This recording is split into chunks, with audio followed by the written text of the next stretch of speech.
Hi historical readers, I'm Joanna Politano. Thanks for joining me on my historical adventures. Today we're talking about the Victorian Ballet Theatre and how dance costumes were different then than they are today.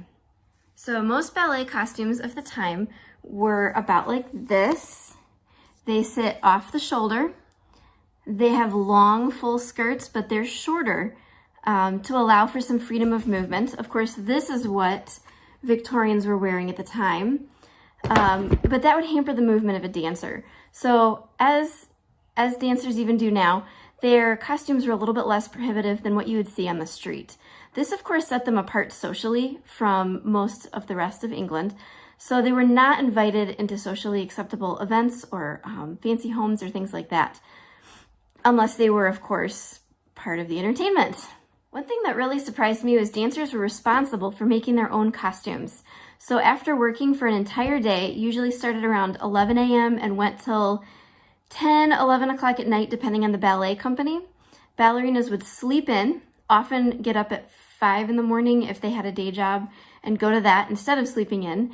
And then somewhere in that mix of time, they had to come up with their own material and piece together these costumes, embellish them with anything they wanted on. The theaters would often provide paste jewels, which were just kind of cheap imitation jewelry, to share among the dancers, but otherwise they were responsible for coming up with and sewing their own costumes. They were often embellished with lace or some sort of tulle fabric.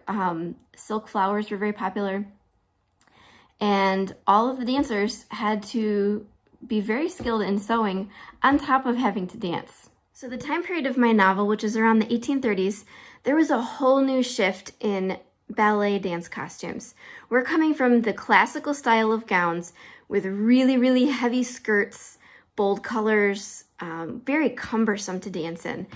And in came Marie Taglioni, and she brought in a bit more of a light and airy feeling costume. She made a sensation out of a white, almost kind of linen material dress that was decorated with very little besides flowers and more natural things instead of gaudy jewels and things to catch your eye.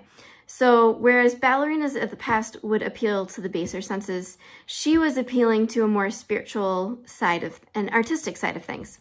Of course, no one thought this would work out for her, but she really made a name for herself being unique instead of following trends. And every single one of us, especially the creatives, can learn from this, yes? So the image that she created of a fairy, like what they called a sylph back then, artistic, graceful, innocent, a little bit pure, that is almost how we see ballet today. She shifted it so greatly, and there was such appeal that it transferred into ballet as an art form. So the heroine in my ballet theater novel, which is A Midnight Dance, is patterned actually a little bit after Marie Taglioni and how she brings a shift to ballet in the costumes and in the dancing style and things like that, and just a more pure approach to ballet. And it's hard going for her at first, just as it was for Marie Taglioni, but her greatest strength came from just enjoying ballet instead of trying to impress people so much. So that was a very fun character to write. I tried to really capture the flavor of the period, as well as just the surprising strength that comes into ballet, whether we're talking about the Victorian era or modern ballet dancers.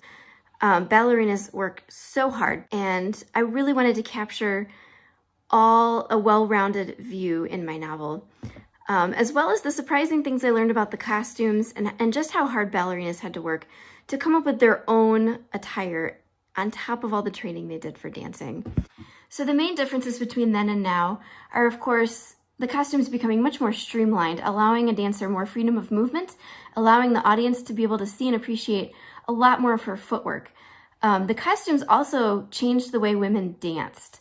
So the women of the Victorian era would do nice little tilts from side to side and have their legs just go up a little ways. Part of that was what society expected. Part of that was because of their costumes. They just weren't able to have the range of motion that dancers today have. So thank goodness for new costumes that allow for more expression of artistry. Thank you very much for joining me for this historical adventure.